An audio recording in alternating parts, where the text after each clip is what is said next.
Say hey, it's Dr. Glenn Livingston, author of Never Binge Again, here with another tip to help you stop overeating, stop binge eating, and reprogram yourself to think like a permanently thin person on the food plan of your choice. I want to talk today about discrimination neurosis. Discrimination neurosis is a big fancy term. If you'd like, you can call it Dr. Glenn's psychotic pigeon role, because it derives from a series of studies that was done a long time ago. It was not necessarily ethical from an animal rights perspective, but it was done with pigeons.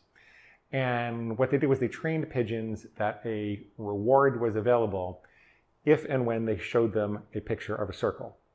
And I believe they also trained them that if and when there was a picture of a square, if they pecked the lever, so if they pecked the lever with a circle, they got a reward, food reward. If they pecked the lever with a square, they would get a punishment. I think it was a little shock or something like that. And I might be taking dramatic license with these studies, but it's very close to what happened.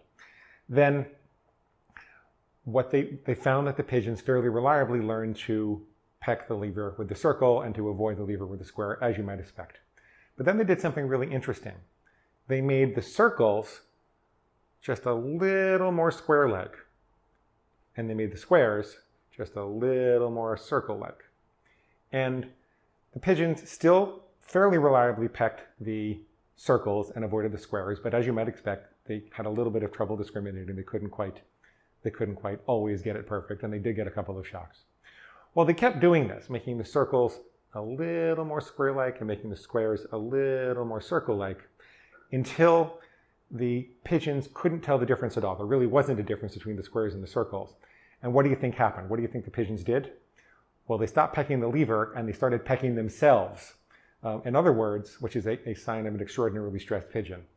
In other words, when these mammals were unable to discriminate the availability of rewards versus punishments, they became extraordinarily stressed, didn't know what to do with their energy, and they started inflicting self-harm upon themselves. Well, that's very interesting in the context of overeating, because it turns out that later studies have determined that willpower is a very fatigable muscle. And this is why we can make good decisions all day long and have such a hard time in the evening when we're tired. There are only so many good decisions you can make during the course of the day. And the less clear the healthy from the unhealthy choices over the course of the day, the more that's going to tax your mental energy, the more it's going to tax your willpower, because not only are you trying to avoid the unhealthy decision, which might have the pull of toxic pleasure, but you actually don't necessarily even know which is the healthy, which is the unhealthy decision. So let's look at the difference between a rule and a guideline and see how this all works. When you say, I will never have chocolate on a weekday again, that's a very clear decision. You know what looks like a circle. Monday, Tuesday, Wednesday, Thursday, Friday, those are circles. Saturday, Sunday, those are squares, right? And so every time there's a chocolate bar in front of you, you are not really faced with a decision. You don't have to discriminate between health and unhealth, because you've made all those decisions beforehand, and with perfect clarity, you've distinguished between circles and squares. Now, what if you use a guideline instead and you say, I avoid chocolate 90% of the time? Well, when you're faced with a chocolate bar in front of you, suddenly you have to discriminate, is this part of the 90% or is this part of the 10%? If I had chocolate yesterday, can I have chocolate today?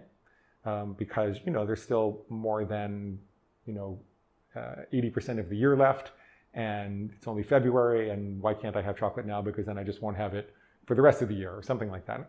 And so there's all types of mental machinations and energy that's put into trying to discriminate the circles from the squares, if you will, trying to discriminate healthy from unhealthy.